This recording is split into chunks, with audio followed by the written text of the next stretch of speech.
All right, good morning, everybody. Today is September 16th, 2020, and today we're going to talk about international dairy. It's pretty interesting. I got some good stuff for you. So let's go to share screen. Okay, so let's go to PowerPoint. Let's get started. All right, so what I really wanted to show you guys was dairy doesn't necessarily mean cow. Dairy, basically, every mammal produces milk. All right, and depending on where you are in the world, it depends on what type of mammals live there for your milk. And by the way, humans are the only people that consume another mammal's milk, unless it's something that we do. Like a cow's not going to go get milk from another animal, but unless we give a cow milk from another animal. All right, so let's start. So this first section is going to be about the different types of animals. Okay, so the first, other than cow. So milk sources other than cows. Goats. Goats produce 2% of the world's milk. They make dairying possible in regions with poor soil, which basically means goats can live in, so take like Greece, these type of places. If it's a very mountainous, rough terrain, cows have to have like rolling hills, flatter surfaces to move around. They can jump, but they can't climb. They're not going to climb mountains. So regions that are very rocky, hilly, have poor soil that does not support, even like deserty, arid areas. If there's not enough grass to support a cow, you can get a smaller animal to produce milk. So goat's milk typically has little to no inflammatory A1 casein product or proteins. There's a lot of good things in the milk. 60% they have a high production of milk, and then they have a really good high production of fat. But what they use goat's milk for is you can do goat cheese. I think you can make yogurt with it, or you can just drink it. I've never had it before, so I don't know what it tastes like. Camels. So you might wonder about this one. Yes, camels. So long, a great dietary support for millions of people. Where climates were harsh and water is scarce, camels provide milk with serious nutritional value. So you gotta remember that. In desert climates, arid climates, you're not gonna have cows because cows drink tons of water and they have to have lots of food.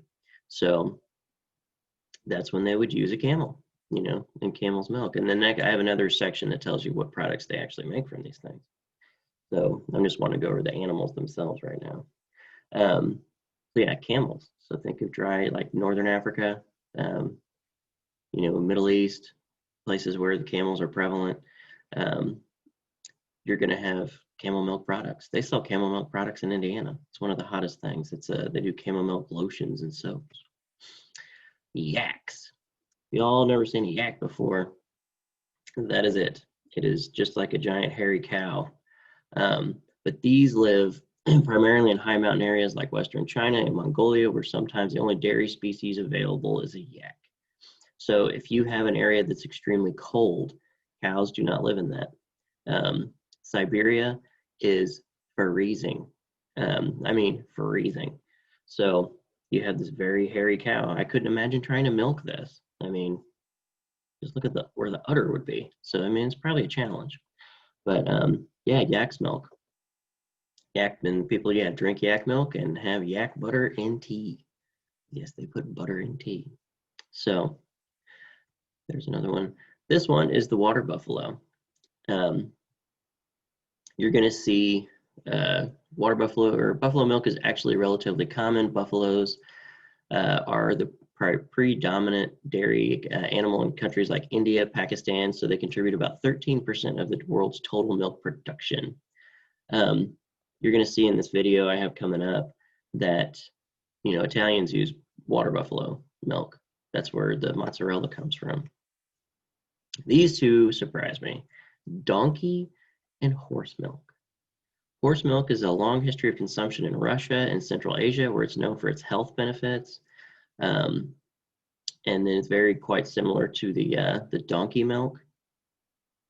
Horse milk composition also similar to human milk. In Italy, it's been considered a potential formula substitute for children allergic to cow's milk. I had no idea that they milked donkeys and horses. But yeah, and it's not just for soaps and lotions, it's like for consumption. This is called a zebus. You've probably seen these before.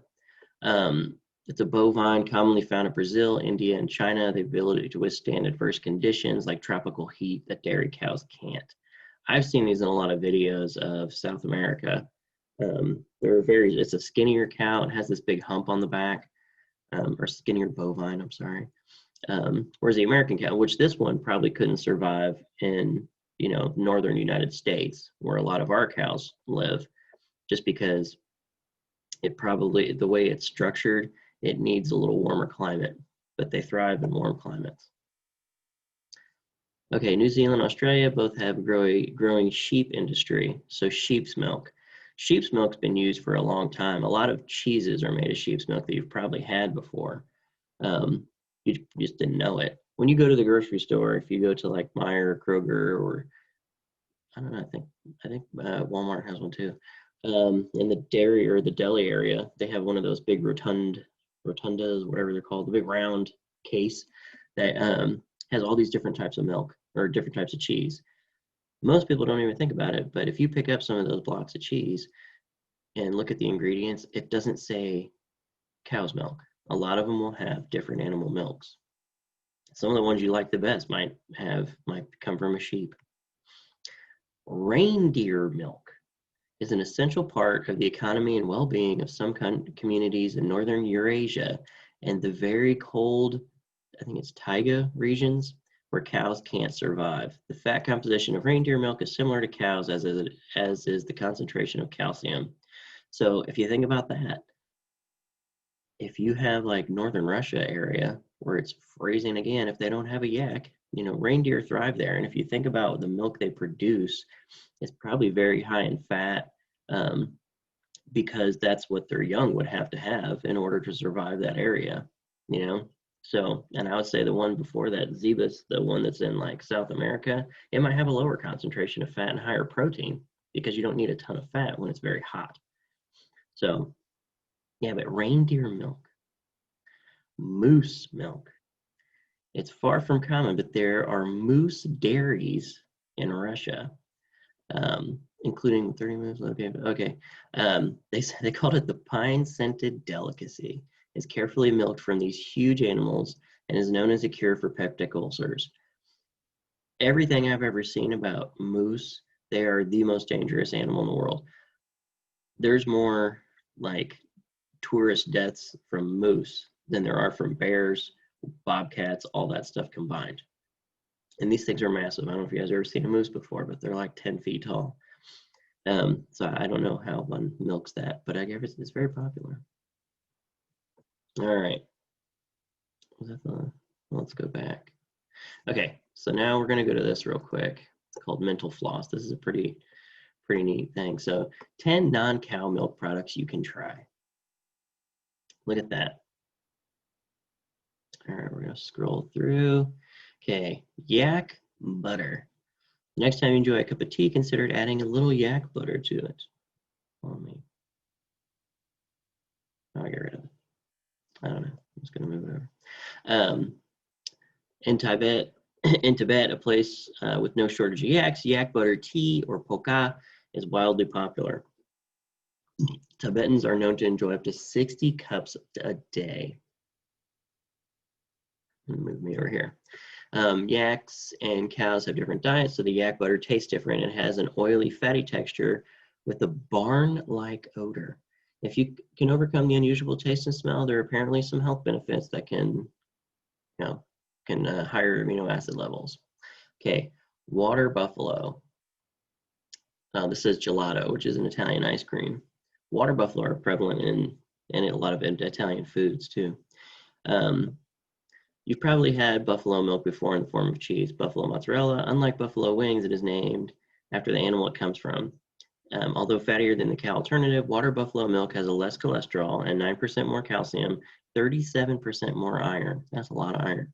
One Californian buffalo dairy farm called Double Eight Dairy has been making its own gelato since 2013. So yes, water buffalo, and you'll see in the next part what on here. They also can produce 15 pounds of milk a day compared to a cow's 50 pounds. So 15 pounds, there's about eight pounds in a gallon. So there's about 2 gallons of milk. A dairy cow in the United States produces 50 pounds of milk a day. That is a lot and lot of milk. That's like, what is that? My math is awful. I know that's 4 or 5, that's 6 gallons of milk, roughly. Reindeer cheese. This one is, I can't read it, it's in another language. Reindeer milk is some of the most nutritious you can get, with 22.5% butterfat and 10.3% protein, where cow's milk only has a measly 3% of protein. So think about that. This extra fatty milk makes some seriously tasty cheese. So yeah, there's reindeer milk cheese. All right, camel milk. Obvious, this is probably a yogurt. Oh, that's just camel milk. So that's regular milk. So it's vanilla, regular chocolate, strawberry, camel milk. $4.75 each. That's probably a quart. Wow, that's expensive. Longtime staple in the Middle East, camel milk is now making its way stateside, as an alternative to cow milk. According to Desert Farms, which sells bottles of milk for $18 a pint, camel milk is richer, more filling, more easily digested, and more satisfying than cow, goat, or dairy milk. So $18 a pint. There's 16 pints? No. How many pints are in a gallon? 8 pints in a gallon? Good Lord. That's $100 for a gallon of milk. Okay, kumi it's called alcoholic horse milk, but it's basically fermented milk. Yeah, we're gonna skip that one. Human cheese. This is not uncommon. So some adventurous chefs have been making cheese out of breast milk. In 2011, Miriam Suman created ricotta from her own breast milk. A year earlier, Manhattan chef Daniel Angerer served small dollops of cheese made from his wife's breast milk at his restaurant. So it's not just they're making it for themselves. They're serving this in restaurants in New York City. Well, they did, but then the health department shut them down because you're not allowed to just make your own human cheese and sell it. Cheese isn't all that made of breast milk. A London restaurant called Ice Creamists once served breast milk ice cream in martini glasses. Okay, sheep yogurt. Like it is, it's yogurt made from sheep's milk. Moose cheese. So there's a moose. I just want to show you guys this. In the picture I had on the slides there, it was a male moose. I think this might be a male too. I don't think the females get horns, but don't quote me on that. I'm not a biologist. You can find moose cheese in Russia and Sweden, but it all comes from one place, the Swedish farm Elk House, which they have many different dairy products. I thought this had a little more in it. Probably cheese, yogurts, goat ice cream, which isn't uncommon just because, it's probably got a high milk content. Donkey cheese, you might not know from look at one, but donkeys make some expensive cheese. Pule cheese is a delicacy made in Siberian farm that costs $1,000 a pound. A single herd of Balkan donkeys are milked by hand 3 times a day, yielding a small amount of milk. This precious liquid is then converted to a strong, salty, crumbly white cheese. Balkan donkeys are an endangered breed, making it difficult to get your hands on this tasty treat. The last one, pig ricotta. So they're going to milk pigs and produce ricotta cheese from them.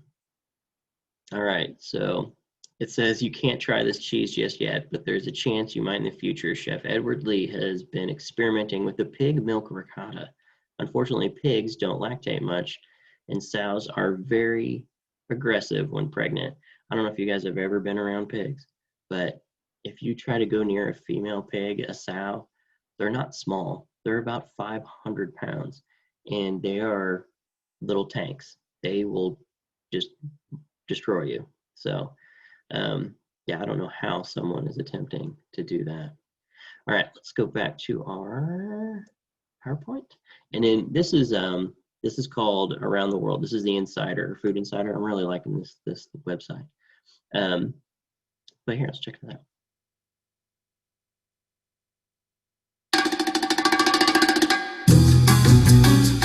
Why do we love cheese so much?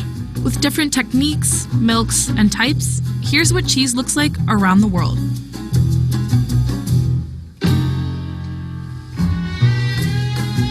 Mozzarella originated in southern Italy, and legend says it was created by mistake when cheese curds accidentally fell into hot water. Mozzarella is commonly used on pizza or in salads, or, as you may know, mozzarella sticks. Although it can be made from any milk, in Italy, it is traditionally produced from the milk of the Italian water buffalo. It's spongy, soft, and moist. Caseificio La Fattoria in Battipaglia in the Campania region of southern Italy makes over 9 tons of fresh mozzarella per day.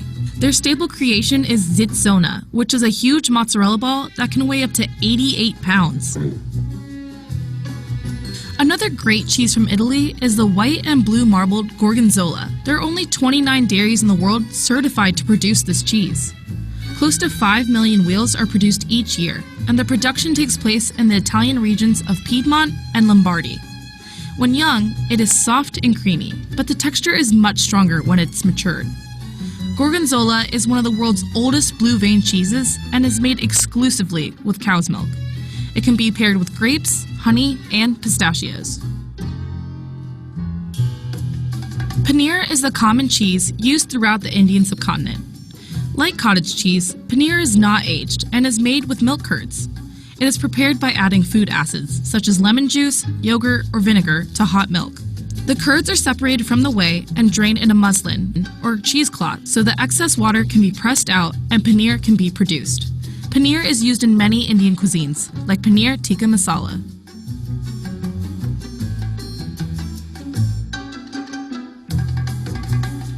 Cheddar cheese dates back to the late 12th century in the caves found at the edge of the village in the Cheddar Gorge. According to a myth, a milkmaid forgot a pail of milk in one of the caves, and when she returned, the milk had turned hard. Cheddar cheese then became so loved by English monarchs that records show King Henry II purchasing 10,240 pounds of cheddar in 1170.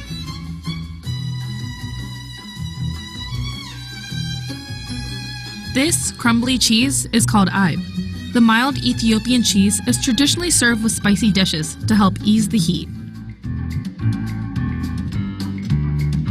Halloumi cheese originated on the Mediterranean island of Cyprus. Traditionally, it was made from sheep and goat milk, but cow's milk is now used as well. Halloumi is white and has a salty flavor and is often served grilled or fried because of its high melting point. Alibaba's in London's Camden Market sells deep-fried halloumi cheese fries covered in different sauces and spices. From the region of San Magrelo, Georgia's Solgany cheese is made from pasteurized cows, goats, and water buffalo's milk. The brine cheese is often served in wedges. It's also used in one of Georgia's staple dishes, khachapuri. Gruyere cheese is named after its birthplace, the town of Gruyères in Switzerland. It's a type of Swiss cheese made from cow's milk. Gruyere is a hard cheese that melts well and is often used for fondue.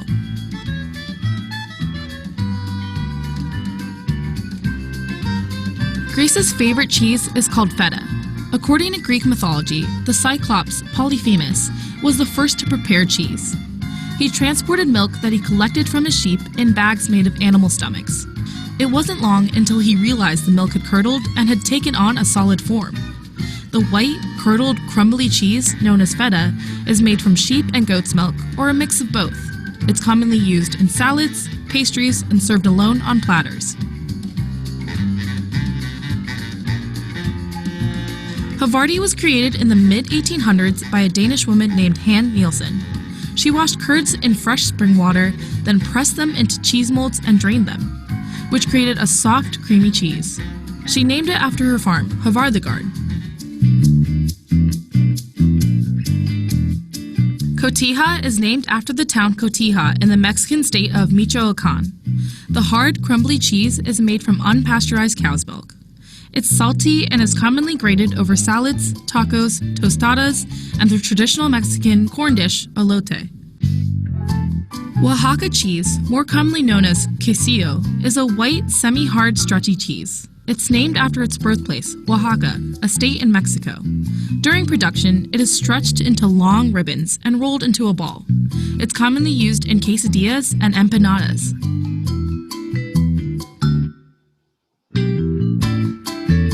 Paški sir is a hard-aged cheese from the Croatian island of Pag. It's produced from Paška ova, a unique breed of small sheep. These sheep produce very salty milk, and not much of it at all. For this reason, at least 16 sheep are needed to produce just one wheel of cheese. Paški sir is best served with wildflower honey or fresh fruits.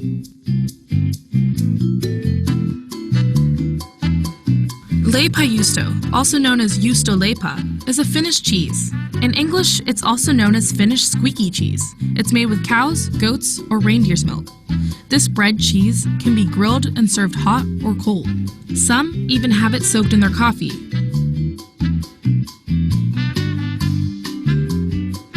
In the province of North Holland is the town called Edam, where this cheese was born. Edam is a semi-hard cheese traditionally sold in spheres. The insides are yellow, and the outside is covered with a red paraffin wax.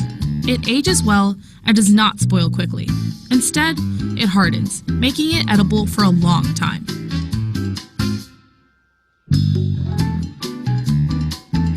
This hard cheese is a Spanish favorite. Manchego is produced in the La Mancha region of Spain and made from unpasteurized sheep's milk. Fresh manchego can be aged for a minimum of only 2 weeks, whereas some manchego mature for more than 1 year. The rind usually has a basket weave pattern pressed onto it.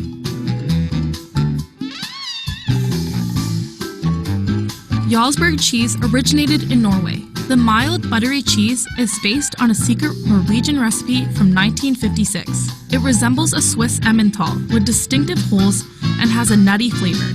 It's a versatile cheese that can be eaten on sandwiches or even melted for fondue. Nabulsi is a salty white cheese with tiny black nigella seeds.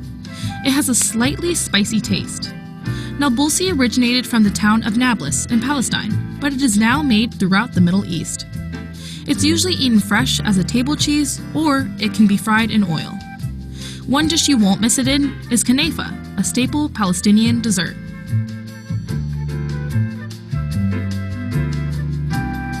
Izine is a staple in Turkey. It's made from pasteurized goat, sheep, and cow's milk and ages anywhere between 3 and 6 months. This factory in the town of Izine pasteurizes 60 tons of milk per day. Izine cheese can be eaten with a traditional Turkish breakfast.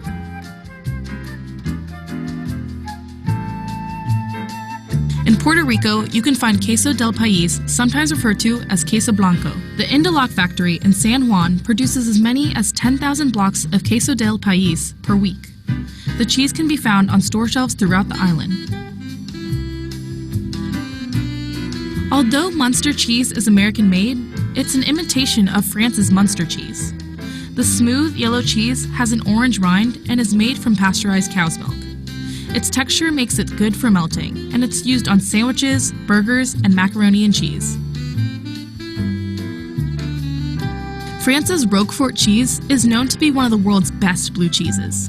It's made from sheep milk and ages up to 5 months. It's moist and breaks into little pieces easily and is commonly used in salads and dressings. Which cheeses are your favorite? Let us know in the comments below. All right, I thought that was pretty neat. So every country, as you saw, has their own type of cheese based on what kind of animals live there. Like what, I mean, not just live there, but are domesticated there and can literally survive the temperate climates of each region. And all the cheeses, they might look similar, like some of the white cheeses you saw cut into blocks. But honestly, the texture, the salt, the creaminess, like some of the, like feta, if you've ever had feta, it's very salty, crumbly, but it's delicious, but it tastes completely different from like queso blanco. You know, when they're in that stage of curdling and turning into a cheese, they all look the same, like sometimes, but I don't know. I think it's quite amazing. So that is your international cheese and dairy lesson. I hope you enjoyed it. I hope you learned something. I think the different animals were the most fascinating to me once I started researching it. I had no idea that people milked cows or milked donkeys and horses and a moose. I had no idea people milked moose. So, all right, I will see you in a little bit.